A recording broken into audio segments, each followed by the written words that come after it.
billahi minash shaitanir rajeem. Bismillahir rahmanir rahim. Assalamu alaikum wa rahmatullahi wa barakatuhu. Today we are focusing on the life of Haroon alayhi salatu wasalam. In the Old Testament, he is known as Aaron, and together with Musa alayhi salatu wasalam, both the brothers are described as the ones who created a progeny, a clan, a house known as House of Moses and House of Aaron. Harun alayhi salatu wasalam was the brother of Musa alayhi salatu wasalam, as we see in the Quran. And he was the right hand of Musa alayhi salatu wasalam. He was the voice of Musa alayhi salatu wasalam. He was the one who was given the ability to communicate to the people in a manner that the people could understand and comprehend. Musa alayhi salatu wasalam had this kind of deficiency, and at times he is telling Allah subhanahu wa ta'ala that probably he might not be able to communicate the message properly because of his communication skills or lack of communication skills. And Allah subhanahu wa ta'ala knew in his majesty why he was asking Musa alayhi salatu wasalam to lead the people of Israel. He knew his strength and he knew his hidden qualities. Hence, he appointed Harun alayhi salatu wasalam as the one who would always be with Musa alayhi salatu wasalam, would be his spokesperson, and they would basically communicate the same message that was being relayed to Musa alayhi salatu wasalam by Allah subhanahu wa ta'ala, and later to Harun alayhi salatu wasalam directly. One of the outstanding contributions for Harun alayhi salatu wasalam is to ensure that the unity of the people of Israel is maintained. Even at the most difficult time when Musa alayhi salatu wasalam was on Mount Sinai, receiving the 10 commandments from Allah subhanahu wa ta'ala and praying there in his absence, those who had different ideas, who had devious minds, tried to take the community away from the oneness of Allah subhanahu wa ta'ala, and they created idols, the calf, the cows, different idols for people to submit to them rather than Allah subhanahu wa ta'ala.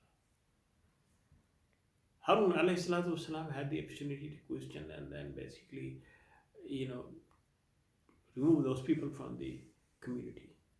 Yet, he thought about it and he waited until the return of Musa alayhi salatu wasalam to raise this issue of disunity because he wanted Musa alayhi salatu wasalam to handle it, and he wanted Allah subhanahu wa ta'ala to communicate to Musa alayhi salatu wasalam the ways to handle this kind of ideological anarchy or a kind of rebellion against monotheism. And Musa alayhi salatu wasalam was obviously upset about what had happened in his absence. But the response of Harun alayhi salatu wasalam on the authority of Allah subhanahu wa ta'ala was, I try to maintain the unity. I try to make sure that the people do not split, because if they split, then the conflict would become so severe that it would be difficult for any one of us to bring them back. And that is what Harun alayhi salatu wasalam is known. He is also known as a person who was had great perseverance, who had great oratory skills, who was always with Musa alayhi salatu wasalam in the court of Haroon. Both of them were present, and both of them struggled with the magicians of the courtiers and the court of Haroon in dealing with what they were dealing, and both of them overcame, and both of them were given glad tidings by Allah subhanahu wa ta'ala. So we find in the 24 verses that describe Harun alayhi salatu wasalam's struggles is the clear example that in the dissemination of divine guidance, in addition to all other things, communication skills are also very important, and the patience in dealing with people at times of crisis is also important. And then it's a teamwork that is also required to ensure that the message is communicated to people properly and correctly. أقول قولي هذا وأستغفر الله لي ولكم.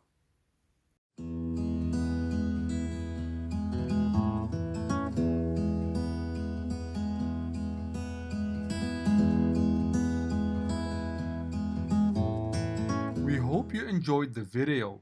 Please subscribe to our channel.